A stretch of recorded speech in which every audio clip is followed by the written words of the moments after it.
Well, no, I didn't go to the bathroom. What? Because it's not long enough. The ad break's not long enough to go out and come back. How far's the bathroom? Too far. Just cross my legs and hope for the best. Just You get and good think at- of Britain.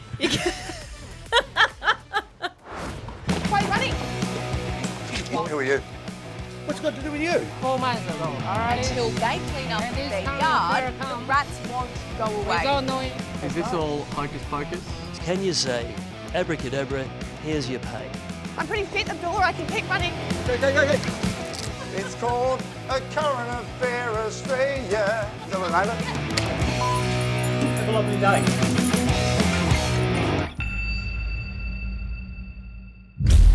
Well, hello there. I'm Steve Marshall. Hello, Steve Marshall. I'm Lizzie Pearl. G'day, Lizzie Pearl.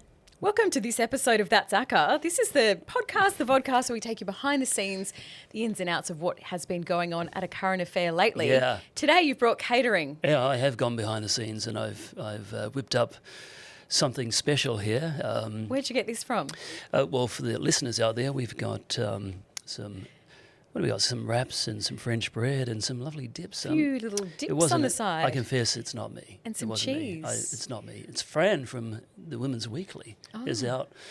out back whipping up a storm for the Today Extra show. And you've just gone in and I've swooped. I've stolen swooped the in. props. One of the perks of working in TV, so close to the studio kitchen, We are close, is aren't we? we steal the food once it's been used. Sometimes it's the only thing I eat all day. We'll tuck into this a little later. Oh, I'm looking forward to it. Good on Fran. She doesn't disappoint. What hasn't disappointed? The Melbourne Cup. Oh, Yeah. yes. And you were there. Well, I was there on Derby Day Yeah. in the bird cage with all the fancy people. Great day. Channel 9 had a beautiful marquee right on the front, the rails there, you know, next to the Lexus, next to the Crown. So it was fun to put on a fancy frock for a day and sip some champagne. Lucky you. So this is you wearing your today. Wearing my weekend today hat. Yeah. And I did have a hat on. Yeah. Although it was more like a veil. What do you do when you're in the? You're in the marquee? Just talk me through what the What do you do? day. Well, You're talking to sponsors, advertisers. yeah, what pretty do you- much. Yeah, A press lot in the of- flesh. What's There's going a lot on? of 9 personalities there, a lot of advertisers, sponsors. It's a bit of a networking kind of thing. We are still Yeah. working, so you've got to Schmoozing. keep yourself nice. Schmoozing? Do we- Schmoozing, yeah. Yeah. A lot of schmoozing, a lot Yeah. of photos. A lot of photo ops. Yeah. Yeah. And, you know, it's the second year that Nine's had the spring carnival, so Yeah. the Melbourne Cup carnival. So this year was excellent. I think they really hit their stride. The broadcast was amazing and it was great just to be Lucky a you. little part of it. And it's just great to be looked after. I'm sorry that I can't match that here with these. The food was a little the bit wraps better and than dips. this. A little better, but, you know, only slightly. Yeah. All right, but you got dressed up. You love a Got frock. dressed Yeah. up. I did have a win on the Melbourne Cup, actually. you? Yeah. Yeah. Nice. I put $20 on the nose of half yours. I know nothing about horse racing. Yeah. I just wanted the female jockey to win. Oh, yeah. What a story. What a So story. yeah, it was That's excellent. it was the best story, the best outcome for the race that stops the nation. I saw Ellie Langdon there. She was papped. She was. as well. Ali in the cowboy hat. What's the go there? Well, I loved it. She was wearing this beautiful blue Yeah. dress with a bit of fringing on the side, and I think they sort of decided to go for the whole cowboy country theme, so they Yeah. paired it with a cowboy hat. How good. I thought she rocked it. She ditched the hat by the time she presented the show, though. Well, yeah, Yeah. probably a good idea. Yeah. Had a quick outfit change and hosted the Melbourne Cup Yeah, show from Flemington. I know. And the reason why I know this is that I was here in Sydney. And what were you doing? Well, I was the backup presenter, just in case. You drew the short straw. Just in case we had a technical issue out of Melbourne for the broadcast of a current affair down there. I was here in Sydney, just in Ali's chair, keeping it warm. Ready to as, go. there was, I was down the list of a long list of people. Ready to jump in at a moment's notice. Yeah, behind you, because clearly you were busy. Who else am I behind?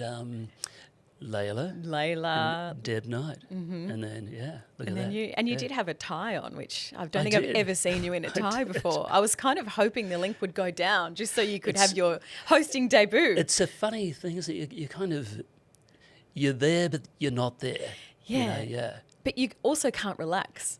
No. Because if something does go wrong and Ali's the link does go down where Ali is, you will have seconds to jump in, and then you are hosting the show to millions of people. And then you find yourself. I've taken a quick video of the setup in there, but you're in Ali's chair and she's presenting from somewhere else, and you see the auto cue, the words that she's reading, and then you tend to mouth them yourself, right? Yeah, you're like a ventriloquist, or you know. Yeah. And you can't fully relax. Yeah. And I had to do it when the Queen died. Oh. I was the backup. Everyone else was off in London and Windsor, and I was stuck here upstairs in some pokey little studio, ready to broadcast to the nation should the technology in London go down. Well, I just did my stint for half an hour. Like that, the Queen's. I think it was about 6 hours. By myself in a tiny little shoebox studio. Yeah. And at one point I was like, the link looks fine. I put my feet up on the desk and just thought I'll just sit back here and watch the broadcast. And I hear this little voice in my ear going, "Hey, Lizzie, you know, if we come to you, we're coming straight to you. There's going to be no 3, 2, 1. No warning. We're coming straight to you." And I was like, okay, should I get my feet off the desk? So you're, It's like 6 hours though. 6 hours. Yeah. And then I said, okay, so what's the plan if the technology does go down? Yeah. What are we going to do? And he's like, I don't know, it's up to you. What are you going to throw? Yeah, like what are you going to throw to? I was just going to throw to an ad break, I think. If in doubt, throw to an ad break. Ad lib. Ad lib. Yeah. Dance. Sing. It would have been very interesting. I'm very glad it didn't happen. But it is something that we have to do. Every time you guys at home see an outside broadcast, as in the host not in studio, someone is back in studio sitting there. Just in case. Just in case. Yeah. Our whole Weekend Today show we just did down in Melbourne. Yeah. And the lovely Jack Hahn, who's one of the Today Show reporters, he was sitting in studio for 3 hours. Just in case. As backup. Just in case. So it's just, television isn't always glamorous. Just on the Queen's birthday, obviously we cut to commercial breaks and you got a chance to rehydrate with some cheese and crackers or dip. Yeah. Well, no, I didn't go to the bathroom. What? Because it's not long enough. The ad break's not long enough to go out and come back. How far's the bathroom? Too far.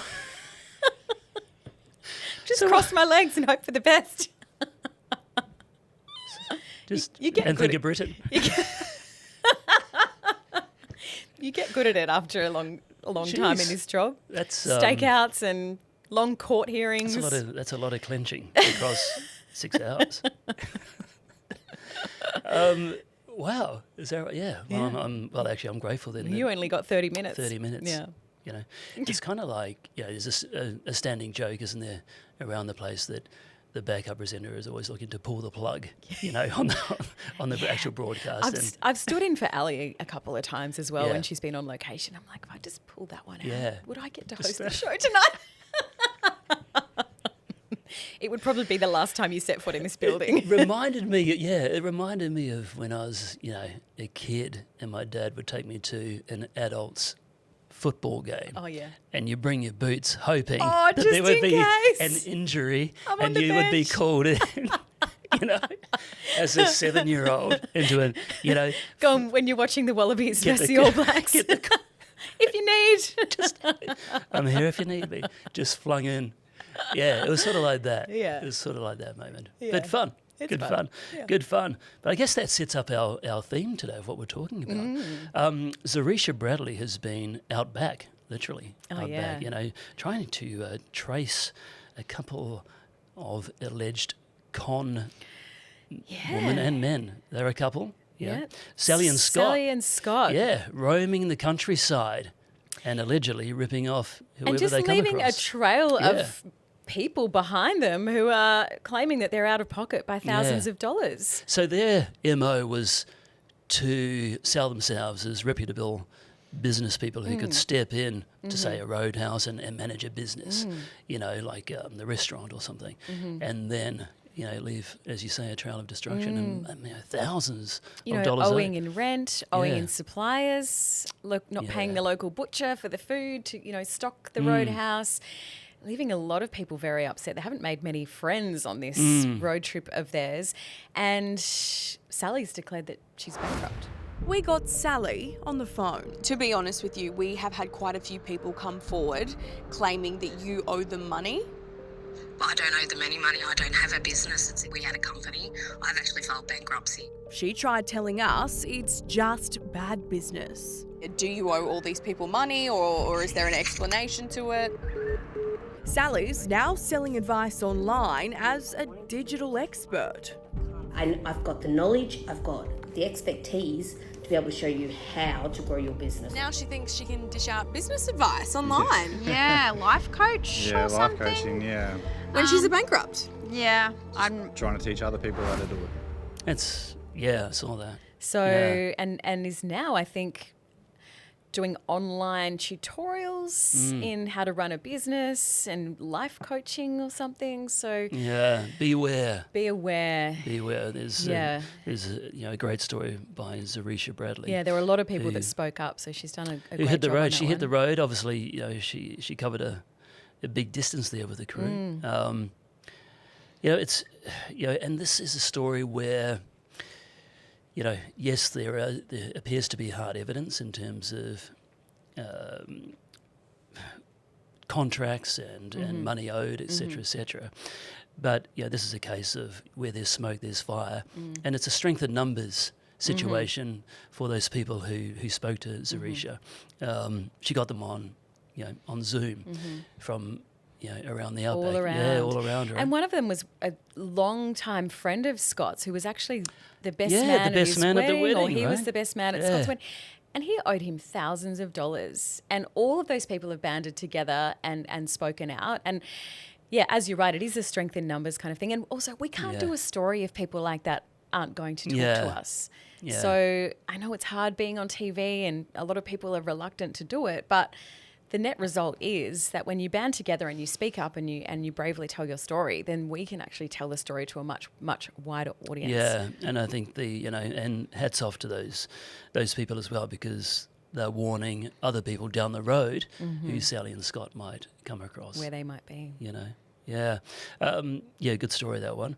Another beautiful story here, and sticking with the theme of the outback and horses, Book Talk Cowboy. How about this one? Beautifully written by Davina Smith. this one. Beautifully written. Yeah. I think she was writing her own, almost writing a novel when she was scripting this story. Because this is what the yarn's about, right? Yeah. So Luke Bateman is the name, a former footy player, rugby league player, who now works on a farm, in the middle of nowhere. Logs trees and Yeah. spends a lot of time in a tractor. And it's from behind, inside a cab, that on the farm where he has become a book connoisseur or a And a critic. TikTok sensation. Yeah, this is I think fantastic. he racked up millions of views of Yeah. his book reviews, Yeah. within one post. So a hard man of rugby league turning his hand to fantasy fiction. Fantasy yeah. novels. Yeah, I love it. And he's pretty handsome too, which I think might have something to do with his popularity on TikTok. Let's ask Reese Witherspoon. Because yes, she follows him. Yeah. Yeah. I mean, you've made it when Reese Witherspoon follows This you. could go somewhere for Luke. This could be it. But he did seem Yeah. like just a lovely, lovely guy, Yeah. didn't he? And he's managed to turn his life around. I think he spoke about having a gambling He problem. sure did, And the toll that took on his mother and his family, and he's sort of coming out the other side. And he just spoke so beautifully and was so articulate and spoke so passionately about fantasy novels. And it's Yeah. just so out of character because he's this guy. One minute he's playing for the Raiders, like crash tackling people to the ground. The next he's just talking about beautiful language and I know, right? How beautifully things are written. Yes. And he's got a book deal for himself, and because he's going to write a book now as well. Yeah. A grown man cries on camera. Thoughts, Lizzie? Oh, look, it's I say? He's a very handsome man. I'll leave it at that. Yeah. You know, I think a man that's in touch with his feelings Yeah. and is not afraid of showing his vulnerability, Yeah. there's a lot to be said for that. Men, if you're listening, Let me just make a note of that. real men do cry. Let me just make a note of that. Take a note. Real men do. I have Real cried. men do I cry. Yeah, you're a softie. I am actually. You are yeah, a softie. yeah. And there's nothing wrong with that. Yeah. There's absolutely nothing wrong with that. I cry all the time. Yeah, but people's stories, they do get you. I mean, you know, because they are speaking from the heart. And, you know, more often than not, we are talking to a person on their worst day, you know, and you feel for them, you know, and the viewers feel for them. So, yeah. So this leads us to Jack's pram. And speaking of, I sobbed right throughout this story. Did you? Yeah. Just sobbed. Yeah. Because beautiful Jack, you know, he hasn't been born with the best cards in life. No. He's such a beautiful little kid. Yeah. He's got a chromosomal disorder, which means he can't really walk, he can't really talk. Yeah. But he's there. He's got a beautiful personality. Beautiful parents too. And beautiful parents who just love and adore him, and he's so well cared for. Yeah. And part of caring for him so well was spending around 10 grand on a pram for Jack, even though, you know, he's 10 or 11, for him to get around the place, to give him freedom, especially modified pram. So you can imagine the severe disability that he suffers from. And, you know, someone steals the pram off the front porch. Come on, people, what's going on? Who steals a pram from a child with such high needs? Yeah. Who, honestly, like, what is wrong with you that is something? And It gets our goat. What are you going to do with it? Sell it on? Yeah. I mean, I know. honestly, it's just, I mean, as if this family isn't dealing with enough. Yeah. And then someone goes and steals the one thing that gives their child independence. It's just, it's sickening. It's sickening. It is. It angers us. And it angered you, the viewers out there. It angered the viewers, and, you know I bang on about this, but a current affair viewers, like, I just... Once again, put their hands in their pockets. Here we go, Lizzie. God, stop it. Once again, put their hands in their pockets and came up with, what, $30,000? 30 grand, just like that, you know, which gives Jack's parents the cash, Alicia and Aaron, to go out there and buy young Jack another pram. A brand new pram. You know, brand new pram. Because to get these things, you know, with grants through the NDIS, it is possible, but it takes time. It takes months. There's paperwork and approvals and doctor's certificates, and this person has to check that it's the right modifications. And poor little Jack, he just wants to get out and about with his mum and dad. So this beautiful gesture from a current affair viewer has enabled them just to go straight out, get him a brand new and probably much better pram than what he had before. Yeah, and bypass the red tape, you know. Hats off to you, folks. And a few extras as well, because, you know, having a child with high needs is not... It can be an expensive process to get them all the help that they need and the things that are going to help the parents and little Jack with trying to live the best life that he can. Yeah. So that's thanks great, to current affair viewers. Every time it just gets me, because, you know, a lot of people don't have a lot of spare cash. No. Especially coming up to this time of year. And it's the people that put in $10 because they feel so passionately about this, as passionate as we do. They're the ones that just get me every time. Well, and it got Maggie, our reporter, out there too. She was very emotional about this one as well, and rightly so, and beautifully told. You know, so we love to finish on a high, don't we? We do. Lizzie? Beautiful Jack. We wish you and your beautiful mum and dad so well. Yeah. Look at me. Stop it. Yeah. Is that all we've got on our plate today? Yeah, I think apart so. from cheese and dip? Cheese and dip. We're going to tuck into this. As you say, it's not a problem. And it's getting stale by the minute.